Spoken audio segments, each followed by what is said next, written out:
it.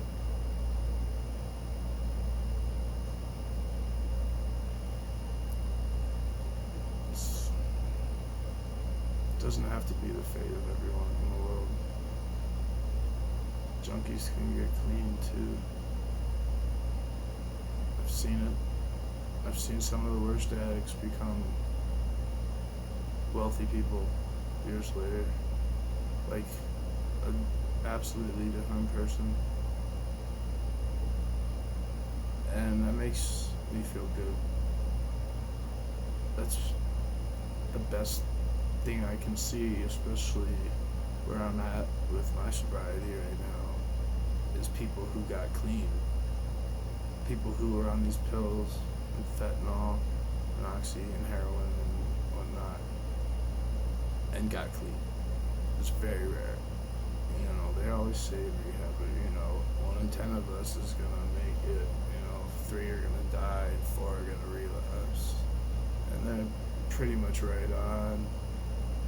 But it does rob you of your life, your emotions, your family, your friends, your hobbies, property.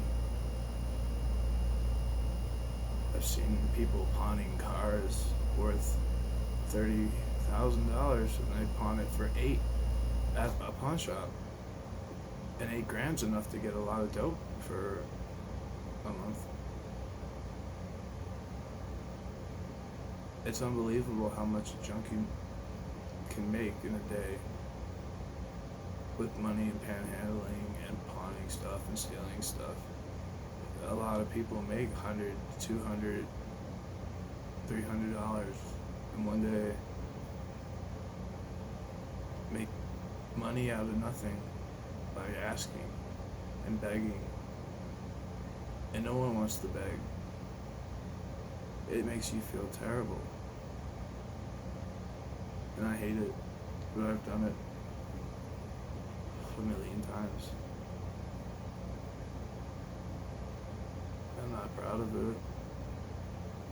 I'm proud to say that I had a bad addiction and I'm not using. I don't go to the meetings because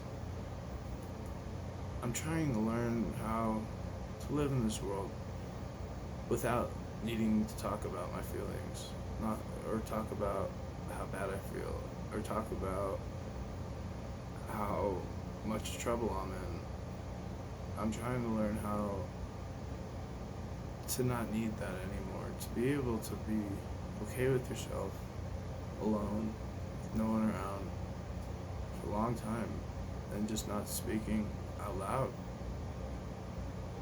And I feel like when it comes down to it, people thinking and speaking is two of the most important things people need. And in jail, they punish you by putting you alone in solitary.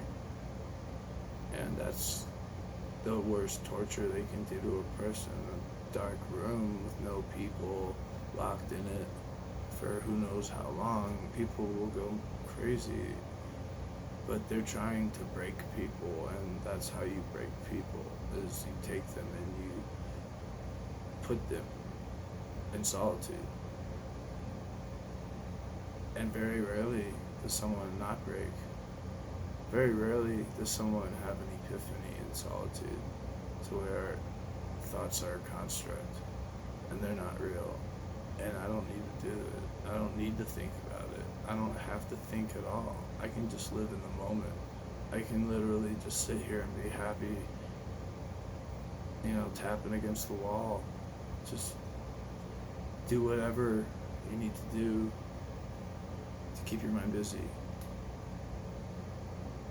They say that reaching enlightenment is when you have no more thoughts, and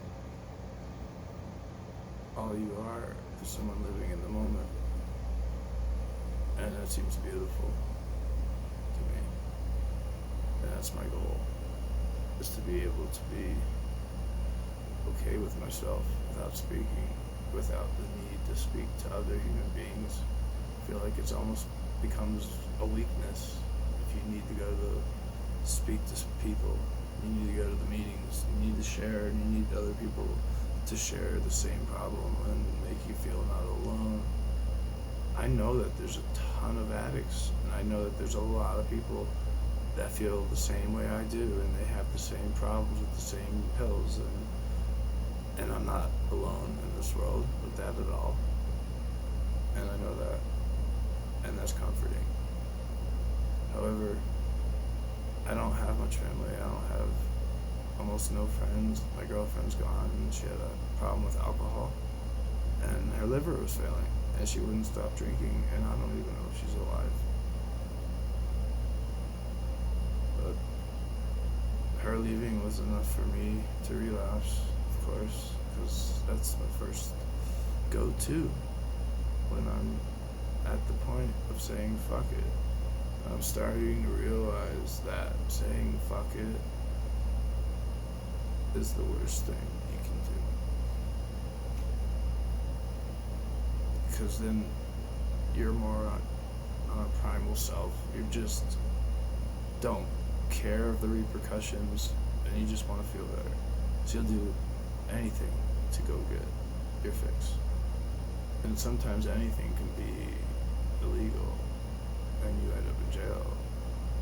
And who wants to go to jail? I don't. I don't want to go to jail. It sucks. It does. Ask anyone in jail, or who's gone to jail. It sucks. And going to jail, dope sick, they're not going to give you no medication in jail. They don't care about you in jail. They don't even care when you're in the hospital and you're begging them for a prescription that you are prescribed from your doctor, and they just are taking hours to come give it to you. But every minute seems like an hour, and it seems like the longest night of your life, and you're just sitting there curled up in a ball sweating with chest pain, and you just want to scream. You just want to go out there and just start breaking shit and looking for fucking medication, because that's all you care about, because you're sick as a dog and they're not helping you.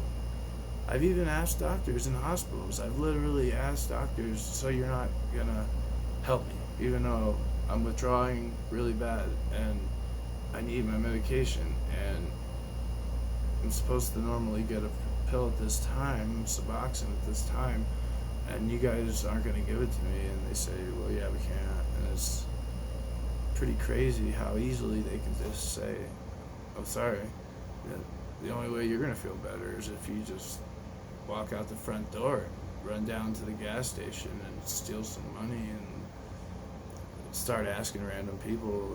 You don't know who you're asking. You could be asking undercover cops, you could be asking sociopaths, you could be asking people that will harm you for your money. You never think that.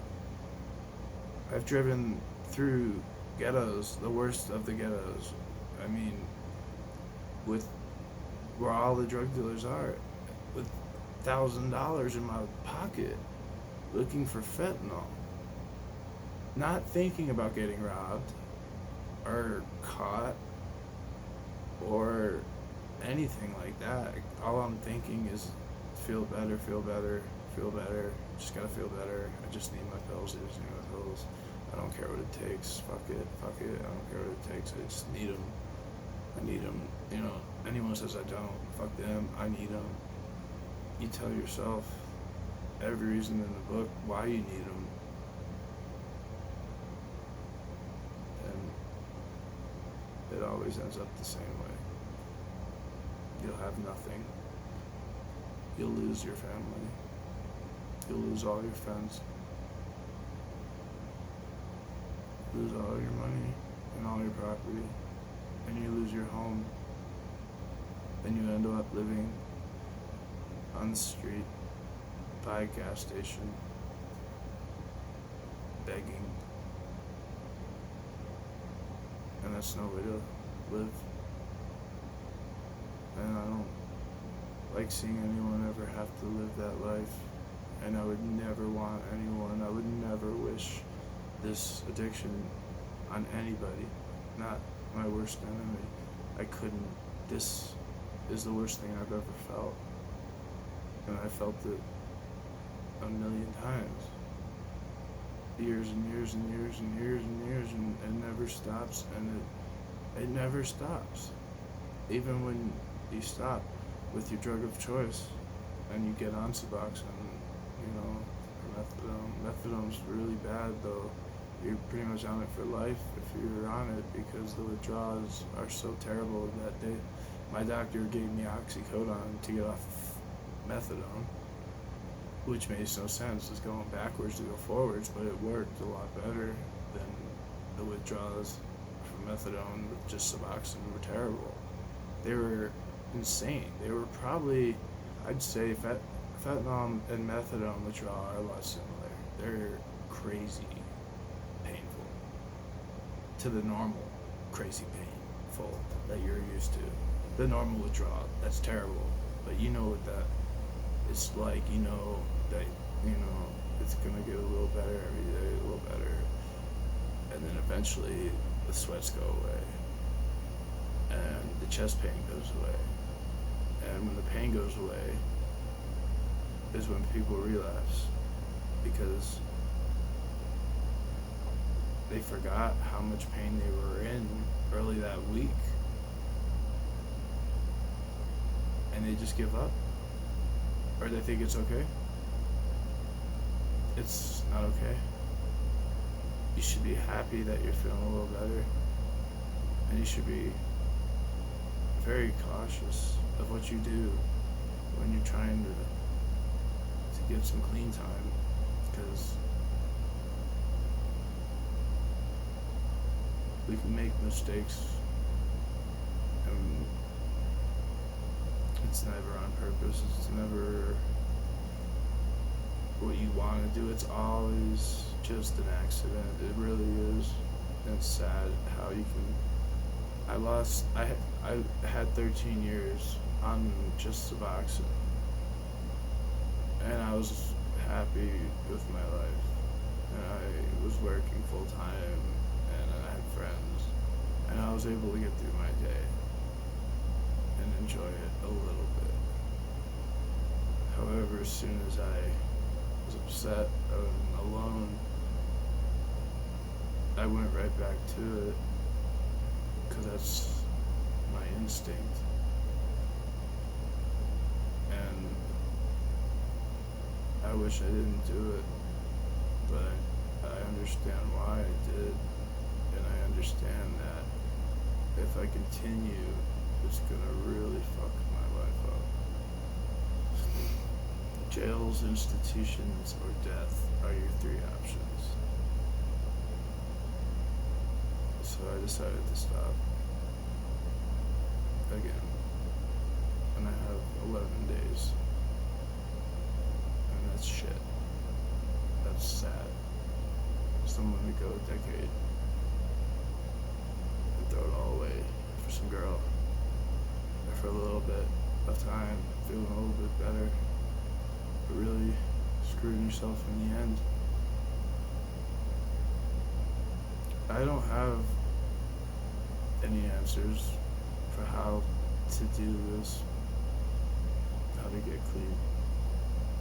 I feel like it's something different for everyone. People say, oh, I tried the whole God thing, the higher power thing, it didn't work.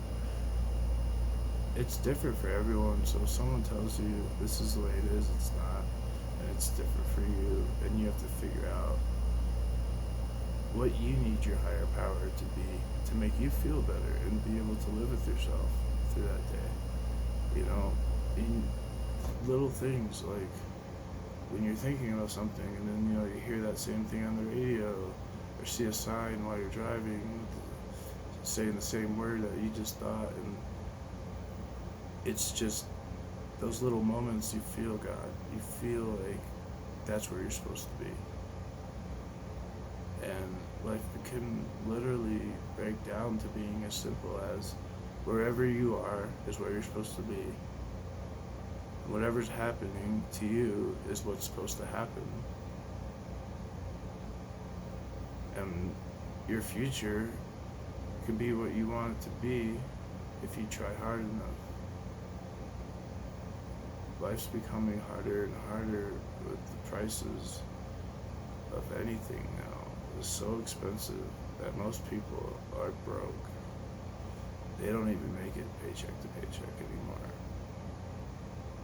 And the more depressed you are, the more miserable and busy, working constantly and tired and sick of it, the more you're sick of it, the more you're just going right back into that world of fuck it, pills. I don't want to die young. I don't think anybody really wants to. And it's sad that when you're using, you honestly think death is the best way out. Because the withdrawals are so bad, you don't think you can make it through. And it always feels like they're never going to stop. But they do stop. At least they subside. And it becomes a little bit easier. You notice that you start to eat more again. And you sleep longer and more soundly. And you wake up and you're not cold sweats immediately. As soon as you open your eyes, you're up and you're using. Or you're up and you're trying to do whatever it takes to go use. Because you wake up withdrawing every morning, forever. And no one wants to wake up withdrawing. So I noticed that even a week after I stopped the fentanyl, I was waking up 2 in the afternoon. And I was waking up and I felt okay. And I was waking up and I wasn't sweating cold sweats and I wasn't curling over in chest pain. And that's amazing. I pretty much feel like how I did when I was using. When I was using though, like when I had pills and the good feeling I felt at the time, I kind of feel a lot similar to that high now without the pills. Because I haven't taken the pills, the natural way a human being feels is great.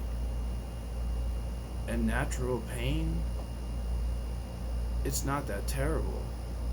And it doesn't need to be blocked out with some bullshit fake prescription pill that's just gonna break you and take your soul, take your life. It'll take everything you got from you. It will strip you. It will break you in half. And I've seen children getting addicted to these fentanyl pills, 12, 13. That's no way to have. It's no way to be. It's no way a child should ever fucking have to feel like that, or live like that, or even be around that, or even know that exists. People say they're afraid to die because they're afraid of hell if it's real. But people are committing suicide a lot to get away from this pain on this world. So, if there's only pain after death, and there's only pain while you're alive, what's the point of all of it? Are we random? Is everything random chance? I don't know. I don't have the answers. I won't until I die. But I just want to tell people that before you start taking something to stop a feeling, understand that that feeling is nowhere near as bad as where you're about to be. Because once you're in full-blown addiction and using every day, your life becomes torture. So that original pain in your back or knee pain or whatnot is nothing compared to the pain from opiates.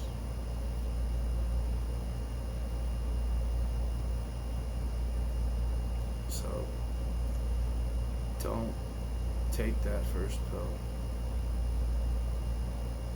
If you understand before you're addicted how bad these are, you should know better than to do it anyway. And people who don't understand and get hooked before they even know it's bad, they're looking at a lifetime of torture, pain, suffering.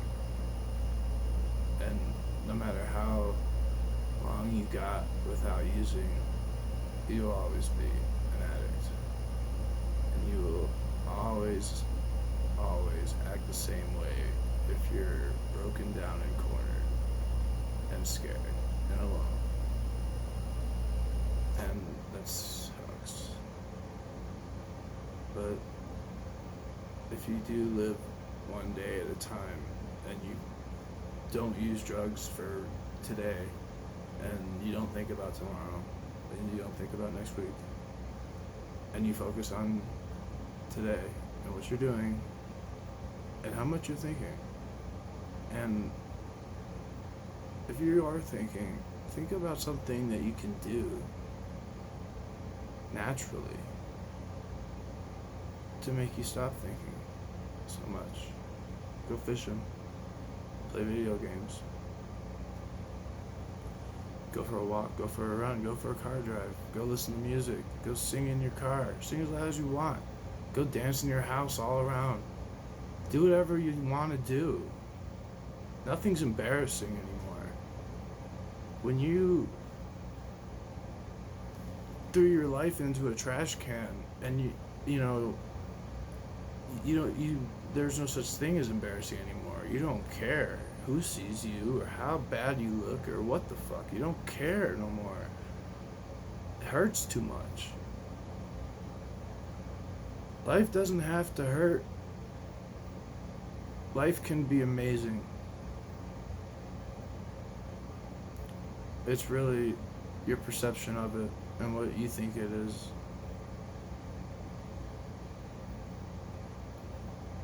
Feeling is good. Being numb is terrible. If you learn one thing from me, if you're not using opiates or don't have an opiate addiction, and you know what it means, and you know what opiates are, don't fucking do it. It will break you.